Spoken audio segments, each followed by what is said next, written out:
Pour bénir, il faut que votre langue soit une langue revêtue d'autorité. Ou bien, c'est-à-dire quoi? Pour dire la chose, dire quelque chose et que la chose arrive, ça demande l'autorité spirituelle. C'est pour ça, l'autorité, c'est la capacité de commander et de l'avoir comme voulu. Dans la Bible, il y a deux mots, exousia et dunamis, qui sont deux choses différentes. Dunamis, c'est habileté, exousia, c'est autorité. Ouvrons Ésaïe 6. L'année de la mort du roi Osias, je vis le Seigneur assis sur un trône très élevé, et les pans de sa robe remplissaient le temple. Les séraphins se tenaient au-dessus de lui. Ils avaient chacun 6 ailes, 2 dont ils se couvraient la face, 2 dont ils se couvraient les pieds et 2 dont ils se servaient pour voler. 3. Ils criaient l'un à l'autre en disant et disaient, Saint, Saint est l'Éternel des armées, toute la terre est pleine de sa gloire. Les portes furent ébranlées dans leur fondement par la voix qui retentissait et la maison se remplissait de fumée. Alors je dis, malheur à moi, je suis perdu car je suis un homme dont les lèvres sont impures. J'habite au milieu d'un peuple dont les lèvres sont impures et mes yeux ont vu l'Éternel des armées. 6. L'un des séraphins vola vers moi tenant à la main une pierre ardente qu'il avait prise sur l'autel avec des pincettes. Il en toucha ma bouche et dit, ceci a touché tes lèvres, ton iniquité est enlevée et ton péché est expié. Que le Seigneur bénisse sa parole. Vous voyez ici, c'est le prophète Ésaïe. Amen. Et il était déjà prophète. Amen. Et il a prophétisé déjà depuis Ésaïe 1 jusqu'à Ésaïe chapitre 5. Mais dans Ésaïe 6, il a eu une rencontre avec Dieu. Parfois, c'est des rencontres spirituelles qui peuvent te révéler ton état. Ton état spirituel, ta condition spirituelle. Si le Seigneur n'ouvre pas tes yeux, tu ne sauras pas ton état. Tu ne connaîtras pas ta condition spirituelle. C'est parce qu'il a une rencontre qu'il a vu son état. Beaucoup d'entre nous ici, Apocalypse 3, je pense, il dit, achète de moi des colis et oins tes yeux. Parce que tu ne sais pas que tu es aveugle. C'est quand le Seigneur ouvre tes yeux que tu peux comprendre. Amen. Tenons-nous debout, on va faire. C'est quand le Seigneur te révèle ton état, que ça te rend conscient, où tu as déjà fait quelque chose. Tu vas dire, Seigneur, ouvre mes yeux spirituels et révèle-moi sur cette montagne mon état, ma condition spirituelle, la condition actuelle de ma vie spirituelle. Au nom de Jésus, élève la voix et prie.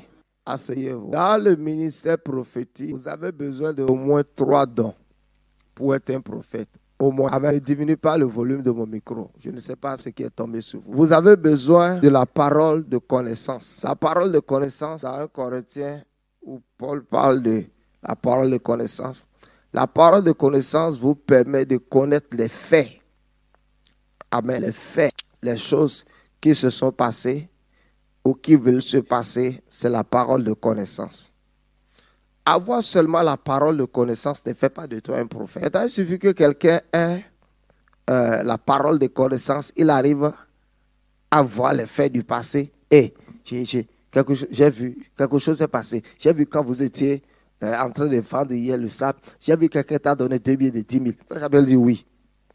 Tu vois. Donc quand Frère Samuel dit oui seulement là, quand la personne a fait ça 2-3 fois, la personne dit qu'il est prophète. Tu n'es pas prophète. Tu as le don de la parole de connaissance, de la parole de sagesse. La parole de sagesse, comme par exemple 2 rois, 3. Élisée a dit, faites dans cette vallée des fosses. Vous ne verrez point le vent, mais la vallée sera remplie d'eau. La parole de sagesse apporte la solution. Comme Joseph, il avait aussi la parole de sagesse. Il a expliqué le rêve. Hein? La parole de connaissance. La parole de sagesse maintenant. Comment le rêve qu'on a vu, que tu dis que c'est cette année de famine, Écoutez-moi attentivement afin que me dites ma flumio. Comment le rêve que j'ai vu, cette vache maigre, cette vache, tu nous as dit que c'est 7 années de famine. Comment je vais échapper à ces 7 années de famine? La parole de sagesse maintenant nous donne comment nous pouvons échapper. Et Joseph a dit, pendant les 7 premières années, fais ceci, fais cela, fais cela. Listen to me. Ce que je t'enseigne va t'aider. You think you know. You never know before. Écoute-moi bien. Quand les gens font les rêves, et disaient, pourtant j'ai prié, et pourtant la chose est arrivée. C'est parce que tu as été stupide sur la ligne quelque part. Le fait que tu aies fait un rêve, et tu as prié, ne veut pas dire systématiquement que la chose que tu as vue pour laquelle tu as prié ne va pas arriver. La prière peut désactiver certaines choses dedans, mais ça peut toujours arriver. C'est là que tu as besoin de la parole de sagesse pour savoir qu'est-ce qu'il faut faire précisément. Est-ce que c'est quelque chose qui doit arriver forcément? Mais est-ce que je peux faire quelque chose pour être à l'abri de ce qui va arriver? J'ai fait un rêve et j'ai vu que je partais au boulot et j'ai fait un choc. Mais quand je me suis réveillé, j'ai beaucoup prié. Tu as beaucoup prié. Maintenant, tu as fait le choc en cours de chemin. Tu as fait le choc en cours de chemin. Je dis, j'ai vu ça en rêve. Qu'est-ce que tu aurais pu faire? La parole de sagesse t'aurait dit, en allant au boulot, ne passe pas par Sacré-Cœur. En allant au boulot, contourne à Goyedo, Yenawa, PTT. Et ça va être stupide à tes yeux. Ou carrément, l'Esprit de Dieu, tu pars au boulot tous les jours à 8 heures. Mais aujourd'hui, va à 10 heures. Tu vas maintenant dire, et mon patron, il va dire, va à 10 heures. Ça, c'est la parole de sagesse. Il reste la troisième chose. La troisième chose dans la prophétie maintenant, c'est l'autorité de la langue. C'est là que je vais. La personne voit, il donne la parole de sagesse. Maintenant, la troisième chose dont tu as besoin dans le ministère prophétique pour qualifier de prophète, il faut que les choses que tu dises là, que ça arrive, il faut que ça arrive, il faut que ça arrive. Genre, je prophétise sur ta vie, je déclare quelque chose. Il faut que ça arrive. Et Dieu dit, comment reconnaître un prophète que j'ai envoyé? C'est quand les choses qu'il dit, ça arrive. Ce qui veut dire, tout et chacun d'entre nous, dans la nouvelle alliance, nous avons été appelés à opérer à 3 niveaux. Écoutez-moi. Nous avons été appelés à opérer comme des sacrificateurs. 1 Pierre 2, 9. 2. Nous avons été appelés à opérer comme des rois. 3. Nous avons été appelés à fonctionner comme des prophètes parce que nous sommes un peu prophétiques. Nous sommes un peuple de la parole. Amen. Donc, dans le Nouveau Testament, tu peux opérer en tant que sacrificateur parce que tu es un sacrificateur. La Bible, nous sommes un royaume de sacrificateurs. Donc, tu dois opérer comme roi. Le roi exerce l'autorité. Et toi, tu opères comme dans le prophétique. Si tu n'as pas les 3 dons, tu peux avoir 1 ou 2, la parole de connaissance ou le discernement. Le discernement, c'est connaître les choses sans ta faculté intellectuelle à partir de l'intérieur avec prière. Beaucoup de prophètes aussi n'ont pas l'esprit de discernement. C'est pour ça aussi le diable et l'esprit de divination peut beaucoup les tromper. Maintenant, je suis en train de venir quelque part. Ésaïe a vu Dieu. Et il a vu la majesté de Dieu. Il a vu la gloire de Dieu. Ou bien, il a dit toute la terre est pleine de sa gloire. Est-ce que quand nous regardons humainement parlant, est-ce que nous voyons la gloire de Dieu sur toute la terre? Non. Il faut seulement la révélation. Amen.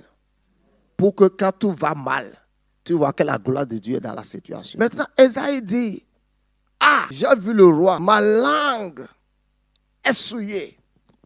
J'habite au milieu d'un peuple qui vit dans le péché. Le peuple là m'a corrompu. Et il dit, un ange a pris un charbon, un brasier a touché sa langue. Et le feu a consumé l'iniquité de sa langue. La raison pour laquelle nous prions beaucoup et nos prières ne produisent pas de résultats, notre langue a perdu son autorité. Donc si en cette saison, tu dois déclarer la bénédiction de Dieu sur toi, parce que tu dois d'abord apprendre à être le premier prophète d'État. Ouais. La première personne qui prophétise sur sa propre vie doit être toi-même d'abord. La langue de plusieurs personnes, c'est des langues qui ont perdu l'autorité. C'est des langues qui ont perdu la capacité de commander et de voir les résultats spirituellement. À cause d'une chose, il dit, ma langue a été contaminée par l'iniquité. Quand l'iniquité commence à contrôler ta bouche et ta langue perdra l'autorité. Disons Malachie 2. C'est pour ça que vous allez voir la plupart des gens dans la Bible, dans la dimension Jérémie 1. Jérémie dit, je suis un enfant. Dieu dit, je ne suis pas un enfant. Il dit, j'ai mis mes paroles dans ta bouche. Il dit, j'ai touché ta langue. Malachie 2, s'il vous plaît. À partir de verset 5. À partir de verset 5, s'il vous plaît. 6. La loi de la vérité était dans sa bouche. Et l'iniquité ne s'est point trouvée sur ses lèvres. Et Dieu a dit à Aaron, dans Nombre 6, qu'ils vont bénir le peuple. Voici comment ils vont bénir le peuple. Ils vont prononcer la parole sur le peuple comme ça. Amen. La loi de la vérité était dans sa bouche. Et l'iniquité, lisons ensemble. Tout le monde, je n'entends pas les voix. Un des ministères du sacrificateur que tu es, tu dois apprendre à détourner beaucoup de personnes du mal. Pas à conduire les gens dans le mal. Tu ne m'entends pas. Le Cameroun dit, tu ne m'entends pas. Tu ne m'entends pas. Tu dois détourner beaucoup de gens du mal. C'est ton ministère. C'est le ministère du sacrificateur. À détourner les gens du mal. C'est quoi détourner les gens du mal? Les amener à faire des demi-tours. Pas à conduire les gens dans le mal. La spécialité de beaucoup d'enfants de Dieu, ce n'est pas de détourner les gens du mal, c'est initier les gens dans le mal. Parce qu'eux-mêmes aussi, ils ont déjà été initiés dans le mal par leur langue. Maintenant, mettez Malachie 2, verset 6, on va lire. Parfois, c'est un frère qui peut apprendre à un frère à mentir. Yes. C'est un frère qui peut apprendre à un frère à mentir. Je veux que je n'ai qu'à te montrer ça dans la Bible. Hein? C'est Ananias qui a appris à Saphira comment il faut mentir. La loi de la vérité était dans sa bouche. Et l'iniquité ne s'est pas trouvée sur ses lèvres. Il dit l'iniquité ne s'est pas trouvée sur ses lèvres. Quand tu laisses l'iniquité entrer dans ton cœur, le venin la viendra sur ta langue. Quand elle viendra sur ta langue, elle tuera l'autorité de ta langue.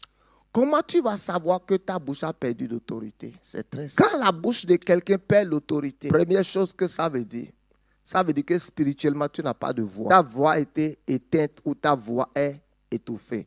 Deuxièmement, ta voix n'ira pas loin dans le monde de l'esprit. Troisièmement, ta voix ne sera pas respectée par le monde de l'esprit. Quatrièmement, les paroles de ta bouche ne produiront pas de résultats dans le monde physique. Vous voyez maintenant, Élie a pris un plat neuf, a mis juste du sel dedans. Amen. C'est vrai qu'il a utilisé le plat neuf et le sel. Mais ce n'est pas le sel qui a fait la chose. Non, c'est l'autorité. Quand vous lisez la Bible, dit que la main de l'Éternel fut sur Élie. Élie était un homme qui habitait dans la présence de Dieu. C'était un homme de prière. Donc quand Élisée a dit, au nom de Jésus, j'assaini ces eaux. Les eaux ont écouté la voix d'Élie. Et les eaux ont été assainies. Le sel était juste un médium naturel qu'il fallait utiliser pour faire quelque chose de spirituel. Amen. Pour que notre langue commande la bénédiction, commande la délivrance, s'il vous plaît, nous avons besoin que notre langue soit revêtue d'autorité. Et pour que ta langue soit revêtue d'autorité, il faut d'abord que tu aies une langue sanctifiée. Deux, il faut que tu aies une langue qui est contrôlée et gouvernée par la parole. Amen. Et quelles sont les choses qui peuvent tuer l'autorité de ta langue? Quand tu emploies ta langue contrairement à la parole, insulter, c'est ta doctrine. C'est quoi? C'est ta doctrine. Une bouche arrogante ne peut pas exercer l'autorité dans le monde spirituel. Mentir, tu as été formé pour ça. Tromper, c'est ta profession. Donc, quand ta langue est employée pour l'iniquité, ta langue perd l'autorité. Ta langue perd quelque chose. C'est pour ça, ce matin, nous avons besoin que Dieu touche nos langues. Comme il y en a qui sont des artistes compositeurs. Il y a des artistes compositeurs, c'est ça, non? Des chansons. Toi, tu es un artiste compositeur de mensonges. Quand tu composes, tout le monde danse. Quand tu composes, tout le monde danse. Il y a des gens qui savent mentir. Waouh. Il y a des gens, ils visent tout là. Si c'est pour insulter, hein? Eux-mêmes, ils vont insulter à côté de toi. Ah non, fidèle, non, bah, moi, son. Jima Ponlon, Agavu, Pon de Ichi, Aon Pacha Pacha di Bade. Moi, fouet ton de Ichi, a fouet de Papa.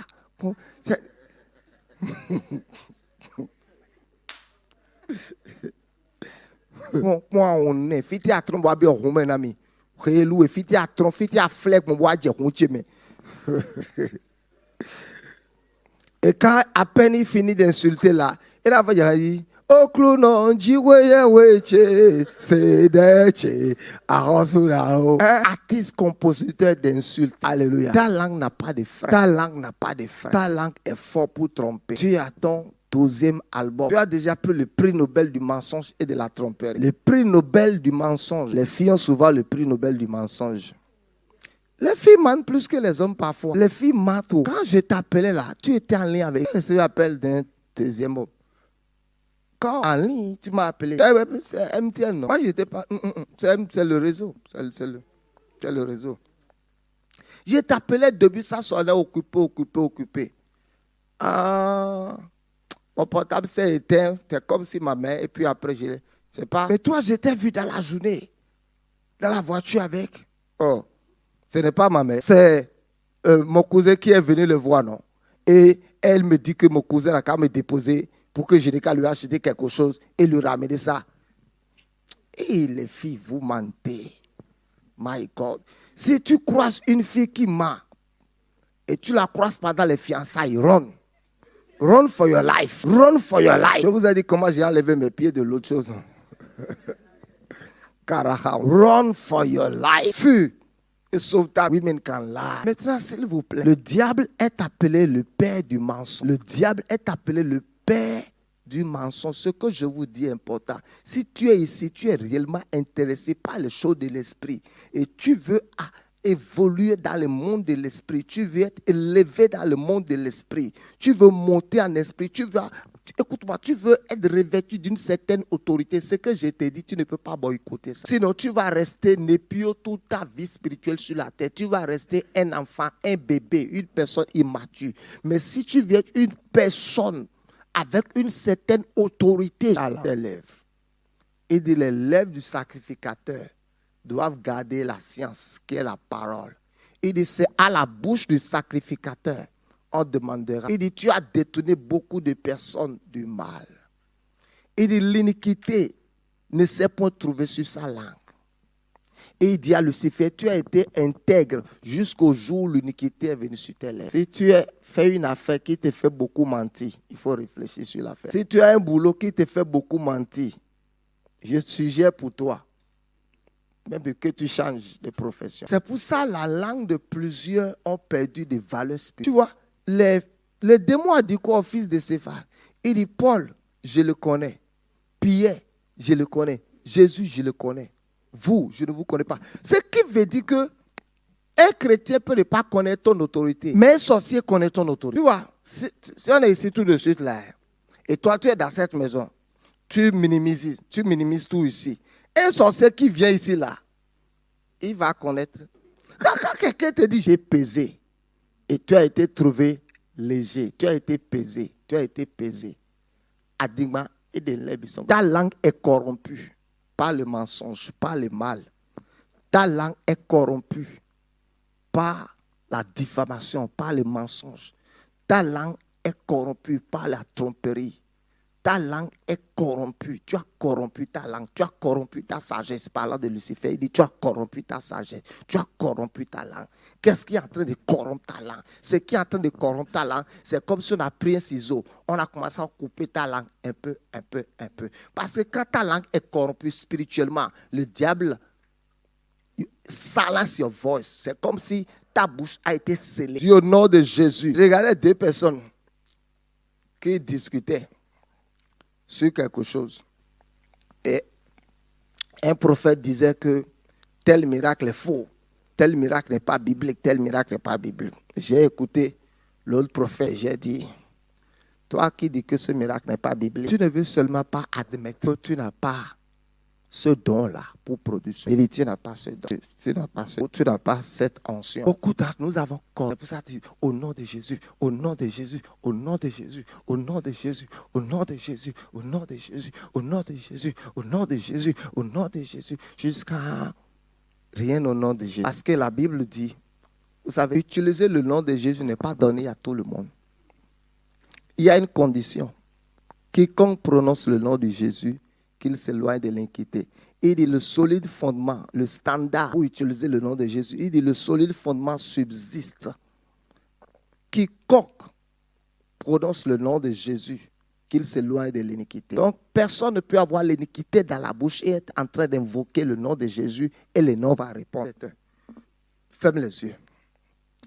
Dis au nom de Jésus, Seigneur, touche ma langue, touche mes yeux. Que toute iniquité qui a corrompu ma vie soit consumée.